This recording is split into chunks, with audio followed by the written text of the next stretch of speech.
Welcome to the Big Announcement Coming Soon podcast. I'm your host, Michael Bull, joined by two out of additional, usually three hosts, Nick Garvin and Jeff Renson. David morning, is guys. away today. I don't know, did he fly home for an early Thanksgiving or something? I have no idea. Maybe he's decided to become. Maybe it was something we said celebrating last Thanksgiving as a Kiwi.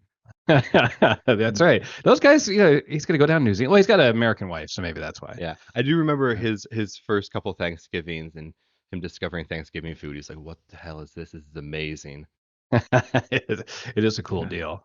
Absolutely. Now, before we get into the stories today, Nick's going to share kind of a personal story to discussing some of his friends behind their back. Well, it's just one of those sentiment checks, right? Where you look at like what they tell you when we're in the FOMO bull market peak euphoria stage. Your brother calls you, your taxi driver tells you to buy XRP. Maybe, a long lost cousin tells you they just got Doge. That's kind of usually for us at least, it's an indication that it's time to sell. But what's funny now is not funny actually, but what's happening now is quite the opposite, right? People, like those people are all long gone, but the others who maybe have been around since a few cycles, maybe they know Neo, maybe they know a couple other coins, Monero from the past. It's not their first bear market, but I'm seeing capitulation in social circles. You're seeing it online. People are engagement farming.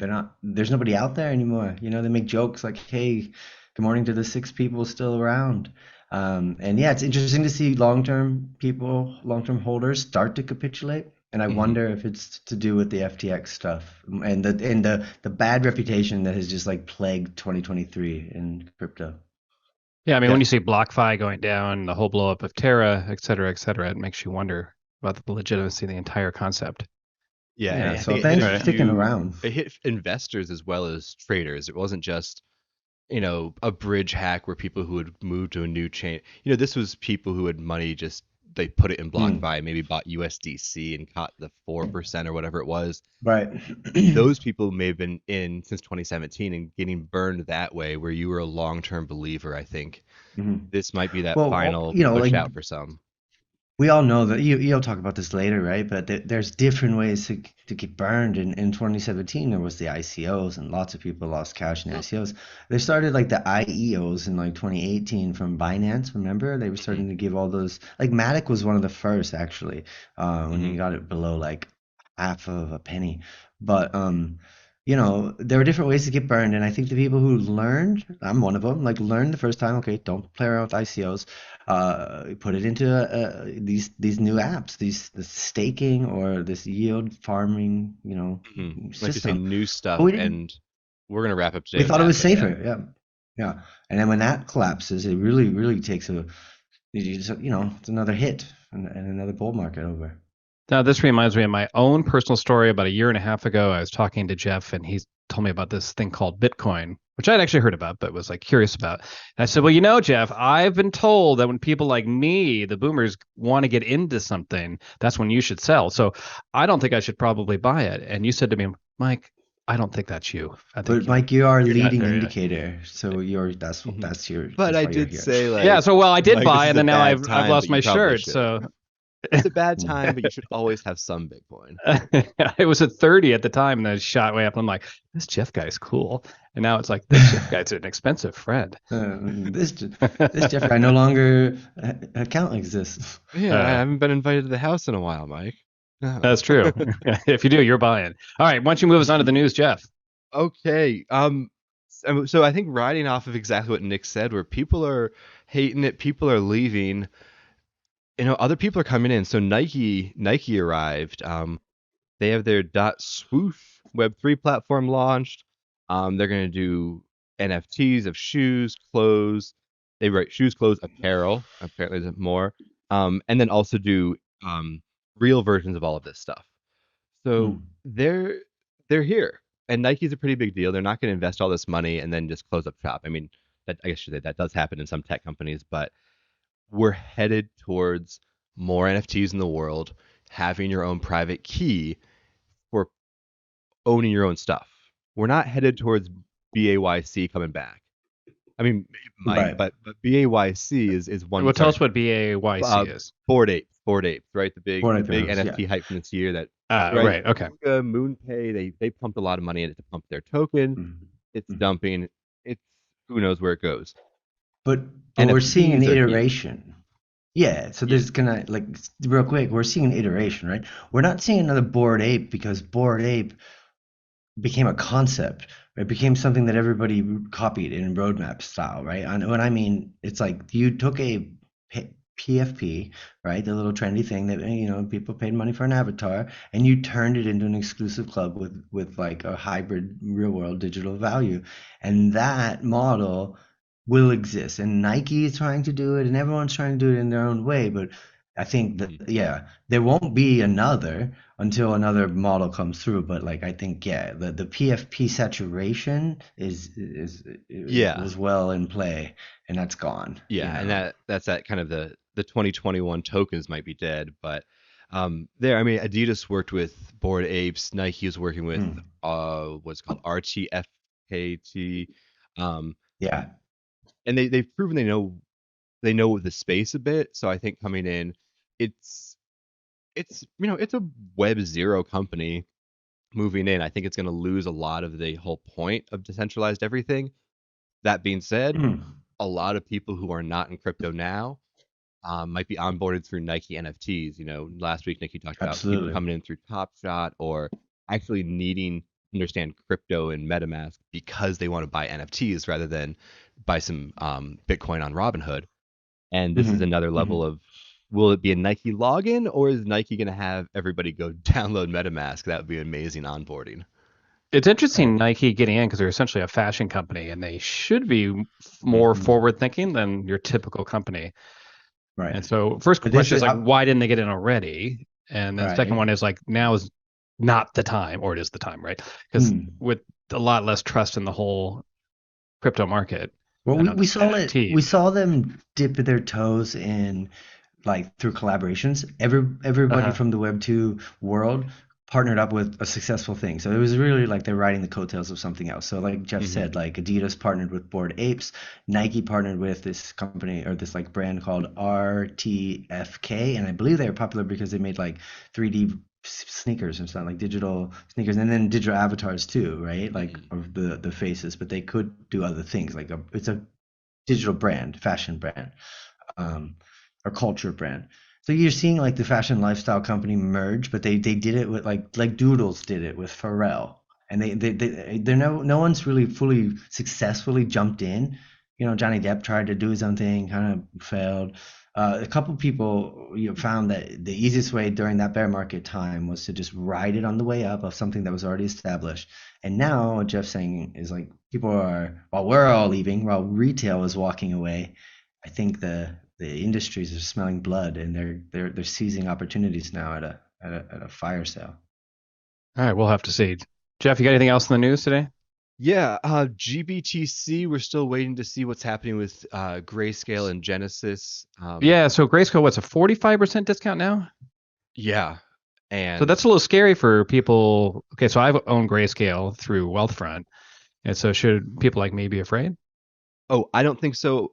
In Because it's reference just a to stock. Grayscale, I do think Uh, the Bitcoin's there. It's held at The Coinbase. GBTC. That would be a lot of people, American companies agreeing to go to jail in okay. collaboration with each other. I don't think. Which can happen, but it's less likely thanks to regulation. I mean, Yeah, it's still early in 2023. but I mean, I So, happen to trust who's holding that money now.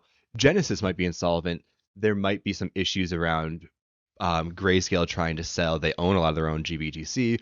Are they allowed to exit some of the Bitcoin from the trust? mm, Basically, it's not done. So if you've got cash, good. If you bought Bitcoin, hopefully it's the bottom. But I'm still DCAing and waiting to watch all of this.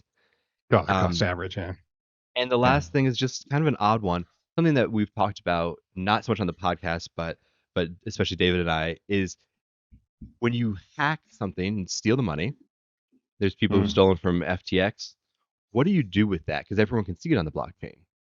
They're using that to dump ETH, and now people are finding other accounts who are longing ETH or shorting ETH, sorry, at the same time. So you're taking the ill-gotten funds and using that to push around the market a little bit, while over here Mm. you take your own cash from like, let's say a normal KYC account on Binance and do your own longing and shorting as you're dumping that ETH on the market, and then people buy it back up. And here, you take your profit on your KYC account that's never touched the hacked money. Um, So working that's with interesting. So you're saying they're just using that money to influence the market, actually to influence the ETH market, and they're just doing arbitrage on the difference between and it's as it rolls. speculation that the person who's kind of in line with these longs and shorts must be the person dumping, or somebody who's Hmm. watching the address quickly, and as it happens, they quickly open. I mean, it's hard to dig in exactly and point exact But it does fingers leave a beyond the name trail. Yeah. addresses. It does. Funny, it's kind of funny because it reminds me. It's a separate but same. It reminds me of like how there was a not a theory, but it was like started off as a conspiracy theory, but then it was proven from a bot that Sam Bankman-Fried was like deleting some old tweets while at the same time posting tweets, and that whole Hmm. cryptic thing where he was posting one letter at a time, which was like the ultimate troll to people who thought he pulled a Donald Trump covfefe moment, you know. He I was actually deleting quickly, just as the transaction was happening, deleting the tweet as it happened, so it wouldn't trigger a discrepancy in the bot in his analytics. So he was deleting, and the tweets that he was deleting were like, "Oh, we never use user funds, and we never long or short ETH for other people's cash," stuff like that, right? Or things that he was doing in Hmm. complete opposite. So yeah, being smart about trying to hide the trace of where he is. And then this happened yesterday with Aave and Curve. And there's a link below if you want to read about this. But basically buying up a lot of Curve, shorting, and using the Aave. Aave is a DeFi protocol. So you can go into those pools and dump tokens in to push the price up and down, and then elsewhere take a long and short position. And apparently, Avi Eisenberg, who was responsible for the profitable trading strategies from a couple weeks ago, he's doing this, and apparently he lost out. So he's Mm. executing this same approach of push the markets around one place, profit in a second place, except his pushing around got caught up in actual good news for Curve token, and it went up, and he lost. But it's Mm. interesting to see people continue to find, especially in times of low liquidity, you can move the price and then Yeah, and then benefit off of that in the end. yeah, Interesting. All right, should we move on to the articles here? sure. All right, so me being the main streamer in from New York Times, inside Sam Bankman-Fried's quest to win friends and influence people. Now he hasn't been around that long, but quickly they were smart enough to move into the idea of donating to charities and having some influence on that, and then getting all the PR behind it. And then with the election cycle we just saw finish, jumping into that as well. So putting out a survey to politicians saying, "Hey, what's your opinion on crypto?" And if they return that survey, then and it's into their liking, then using a third party to then create commercials in support of that Hmm. particular candidate. For example, John Fetterman is one of them. So, he won. Maybe that's what pushed him over the top. I'm not sure. But it's interesting to see these guys go mainstream on one end, doing political influence and Mm. just Hmm. generally trying to influence their brand. And then on the other end, just letting this entire disaster happen. So it's like Yeah, you just let kids in to screw around. yeah. And yeah, it exposes the hard truth of like Washington and also just like partnerships in general. I mean, Sam was like the poster child of crypto for 2022 because he was partnering with sports, with athletes, with movie stars, and wall like deep into Capitol Hill and Washington. So Yeah. yeah, how can it fall apart so quickly? Is it just because there's back to the regulation idea? It's just there's nobody minding the store there. They can kind of do whatever the heck they want to do. There's talk about it being Hmm. hacked and money stolen out. It's a bit confusing to me. Oh, yeah, I think he knew what he was doing as far as if you can buy the right influence and buy yourself time. Right? If FTX ever got big enough and was really generating enough income and the market came back, let's Mm. say they survived a 2022 dip and everything didn't happen with FTT, theoretically they could have kept taking customer funds without a bank run and then covered themselves in the next bull run of 2024. I mean, I doubt they would have. I think they would have kept taking the money. But I think this is a buy time. And how do you get bigger? You go to Washington, and really, what he was Mm. trying to do is squeeze out other players, make sure he was the first one, make sure he was the one Uh, saying, "I'm here in sure. CZ. Washington. I'm here to work Yeah. with this bank.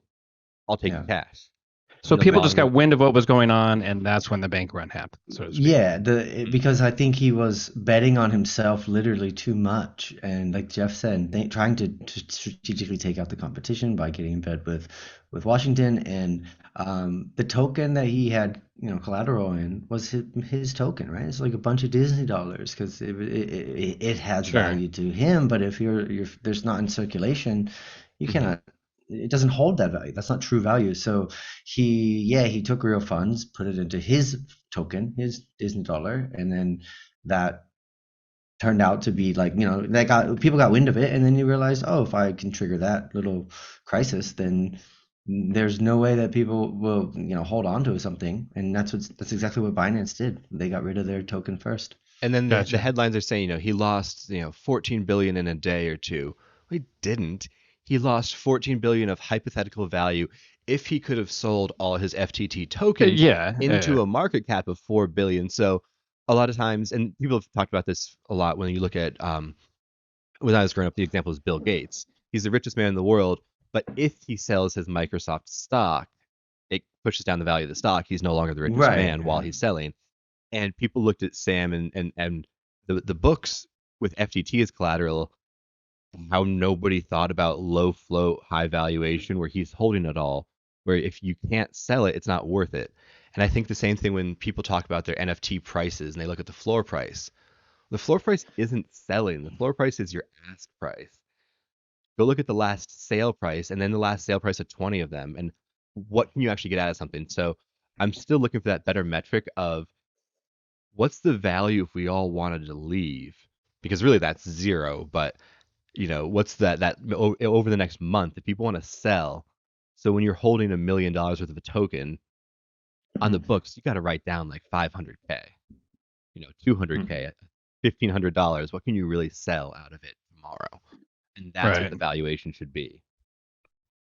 All right, let's move forward to the philosophy for cryptos, NFTs, and the open metaverse. So Nick's going to share his philosophy. Like, what do we got here? So we have a whole new We're paradigm shift, or is this just the example no, you just well, articulated?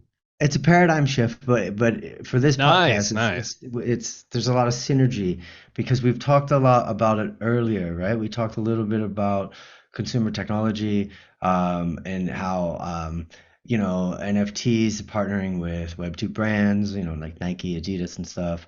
But this article is really nice because it's a summary of a podcast done by, Raul from Real Vision and Punk6529, who, we talked about on the podcast before. Is that these are these strange dudes that never show their face, right?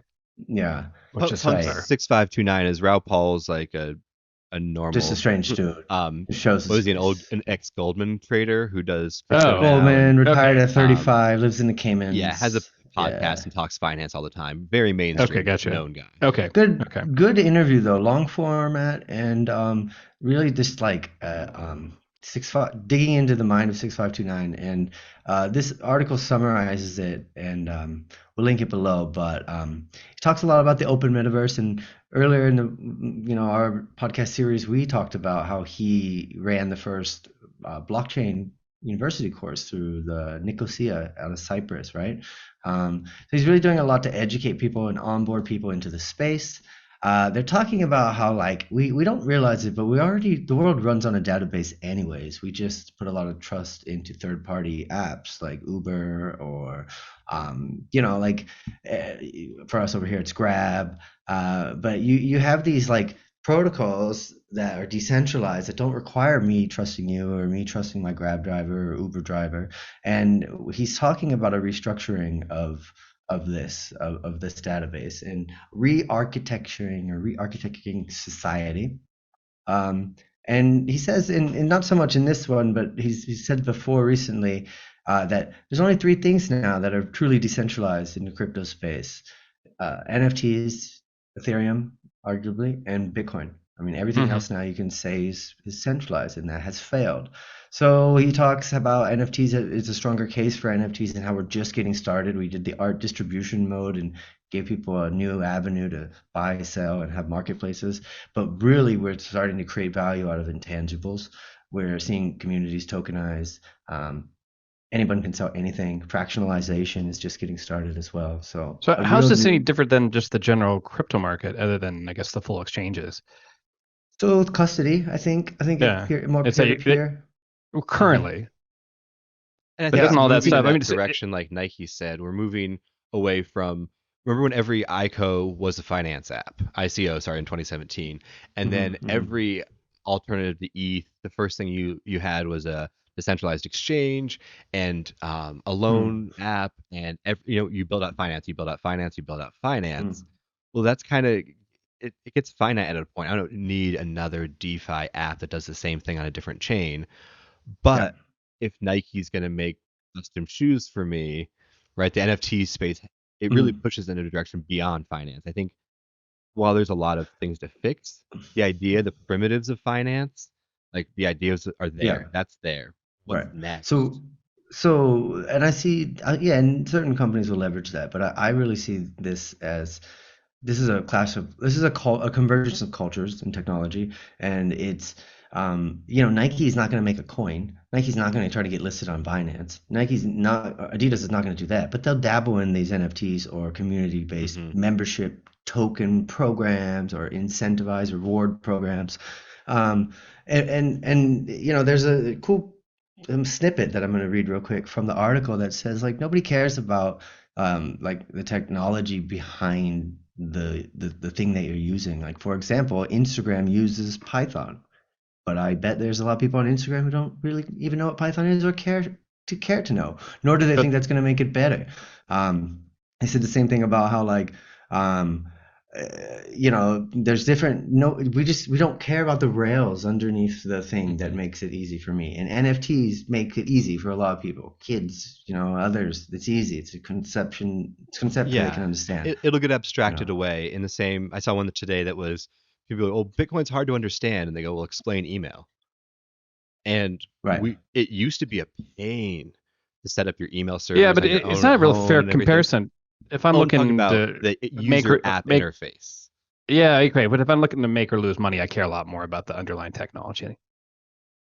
Oh, I'm talking about use Yeah. when people aren't Yeah, investing in NFTs so much as that part of buying shoes is giving Yeah. an NFT to your online okay. character, and it's a That's low assuming No, cost NFTs. Nike NFT world, and that's what you yeah. play in for a couple years, like Roblox, and then you graduate to something else, and you go through But these Well, different you're saying metaverses in NFTs life. are just going to be something we buy to appreciate, but like somebody like me who's like still looks at like, well, it's just a bunch of pixels on the screen. I don't care. I just want to make money on it. Right, mm, but in the same way, when I hear about people buying skins in Fortnite, I think it's ridiculous. And but Yeah, but agreed. I understand I that think, people but do What buy Mike's saying, those At like, least for I get people some who social want to status. own them, and But I it get well, social yeah, status during that. yeah, and I that'll think we come also true have with to. NFTs through people that are not us. I don't think we're supposed to be hanging out in the metaverse. Hmm. That's true. Once it's in the metaverse and I get social status, then I'm going to care about how I look. Yeah, Mm, yeah. yeah, Once we spend more because the time there. people in the metaverse don't care about like our old Corvette in real life, right? So it's just a Right. generational attention economy, and no, but I think like what Mike was also kind of alluding to is that everyone's going to do their due diligence, right? I'm not going to buy this pixel picture because I mean maybe I like it, but I'm not going to invest fully in it unless I know it'll either like you said increase social status or increase my financial status or add value somehow. And I think right now when there's no liquidity and you can't really fulfill the promises that those people said before from the first bull run about like what Jeff said about the apes and all the derivatives and the copycats that tried to promise and they couldn't deliver. Now you're looking at the final product, which is like, okay, how does the token and the community that's built around the token add value to my brand or vice versa? Because before we saw the brand get created around the token. Now the brands are kind of coming to the carcasses of these tokens that are just there to be evolved for Hmm. the next iteration. Gotcha. All right. Shall we move on to some history here? We got about Ryan 5 minutes left Selkis, to go. yeah. Yeah, I got about 5 minutes left to go, so Jeff's going to give us a history lesson here, I think. So Ryan Nice. Help me Selkis out. is from Masari. He writes for them. I think he might run it. Great Twitter threads to keep up on and really look at the overall view. And he released one this week that's linked below. I just want to pick out a few points and then jump into So you're talking about the Twitter altcoins. thread, yeah, that he wrote. Yeah, the Ryan Selkis Okay. Twitter thread. So he's talking about the things that are dead. CeFi, opaque lenders, low float, high value tokens, not doing due diligence as a VC. Um, but really, what's still here? And well, you missed paid personalities. Like, no, that's what made it go legit. That's where the money is. As soon You as you get said the paid those guys on personalities it, was dead, and I had that on my list. But no, come on, paid personalities ain't dead. it's just Mm-mm. suspended or paused, just like Influencers. Twitter advertising. Just Yeah. influencers. Yeah. But Bitcoin stays out of this, right? It's not one of those things. It still produces blocks, and stable coins are growing. The merge worked. The tech is getting better. And as NFTs go away, we're talking about the value of certain NFT projects, not NFT, the technology. And as he puts it, Bored Apes are dead, NFTs aren't. Hmm. So, Accurate. right, this is right. Lehman wasn't banking, Enron wasn't energy. Mhm. And so what I'm going to throw up is the top 10 coins. I'm going to go back to 2013 because Bitcoin's not dead, the industry's not dead, but a lot of your projects are. If you're still holding altcoins that are old, if you're, I don't know, I'm not going to do financial advice because some things come back, and I've certainly traded away Lend weeks before it became Aave and done tons of dumb things, but the space keeps changing. So 2013, we've got Bitcoin at $133, Litecoin, and then a bunch of Bitcoin forks. So if you've heard of these, you've been around a long time because they're all dead. Namecoin, Peercoin, Novacoin, Devcoin, TerraCoin, Right. TerraCoin, the Bitcoin fork, not Terra Luna or Terra Luna Classic. Okay. Raycoin, Feathercoin. So aside from Bitcoin, everything else went away. Yep.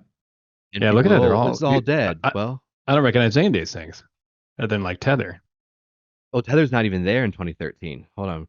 Oh, you know what? I got the 2015 one. Okay, yeah, 2015. But even then, you start to see. $150,000 worth of Tether. That's all. Yeah. $250,000. Is that when Tether really had the money too, right? Because that's going to be the next one to blow up. Now. That's still what they have right now. Like, don't tell Yeah, other they just still have the $250,000. That's it. Hey, that's enough for a good, education at a prestigious college now. I don't know. I think Tether Holt may be buying T-bills this whole time. As those rates go up, they might be the most profitable company in crypto. Maybe. Let's see. 2015, and I'm picking May as my month. Bitcoin's at $240. Did I write XRP or XCP? I think it's XRP. I see XRP on my. It Okay, is. Yeah. XRP, yeah. Litecoin Dash. So we've heard of Stellar, heard of it. XLM. It's still there, but they're not a top one or two. Doge is on there. BitShares. Put your hand up when you've owned those. Made SafeCoin. We still do. NXT, BankX, Peercoin, Bytecoin, and Monero. Again, half the list is gone. What about Applecoin? It's too bad that one went under. I didn't scroll further down. Applecoin, as in that's number fruit, 65, correct? Yes. Yeah, I assume because it isn't not a picture of. They were ahead of their time before the dog coins and the sushi coins and the food coins. Yeah, easy to remember. and 2017 Bitcoin's at $1,800. Again, I'm picking May, and now the list gets a little more familiar. XRP, Ethereum, Litecoin. So what are we supposed to learn from this? The rest of this list: Neo, Dash, Augur, Steam, Golem. He's going to tell us everything on that list. I feel like this is an infomercial for XRP because to me it's the one that shows the most resilience and it's the earliest one. But why do we care about this historical snapshot? Because as the project you hold dies, I've had some stuff that as I'm holding it, the entire chain is just gone. I get up one day, the Twitter thread is, we've stopped producing blocks. And you could leave and quit. And it's a bear market and things are tough. But as you see these things keep dying, right? A lot of things have died before. The industry is still here. You had the internet bubbles and the internet's still here. You had The banking crisis, Yeah. banks are still here, unfortunately. I don't think it's the time to get out. The industry's not dead. The price action is down. That's, I think, But my this is overall theory. This is part of the cycle, and things are Yeah, going to keep dying. but the price action being reflective of faith. And also I think the speculation bubble being burst, and now you're saying, not financial advice, but we've all been through it. And again, going back to the beginning of the podcast, people who bought in a long time ago and got burned, or found or held on. Maybe they didn't, they believed in the hodl mentality. Holding They became Luna, holding Bitcoin. Sol, holding Yeah, AVAX, holding FTT. Icon, ICX, all the way from $11 to 11 cents.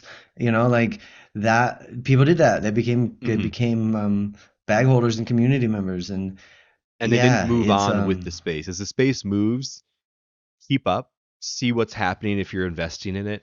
And if you've lost all faith, kind of look at the big boys will be here still. I think those altcoins will come and go. In general, I don't think the space is dead, but certain projects certainly are. And let's not get the two confused.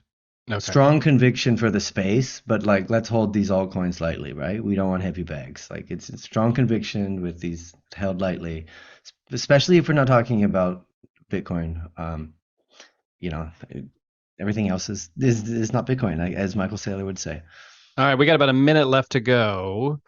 Last week we said it was going to be at 20,000. It's not. Making our predictions for the future. I think my prediction held well, which was it's just going to be the same. Yeah. I had the low stakes prediction. Grab market. Yeah, we thought there might be a bit more of a snapback, but no. It seems like, again, not a lot of people are around. Yeah. But maybe that's a good thing. Grayscale would get resolved on Monday. They were supposed to come out and talk to us, and I'm still waiting for more Twitter updates as things keep evolving. Yeah. All right, so I think we'll have to call it, and we'll see you guys. Maybe David will join us. Are we on next week, or are we off? I don't know. I can do next week. Okay. I'm not going to make any announcements. Okay. There's a big announcement coming soon. Soon. Absolutely. All right, gentlemen. It's been a pleasure. Nick, Jeff, I'm Michael. Yeah. We'll see you. you Good night, guys.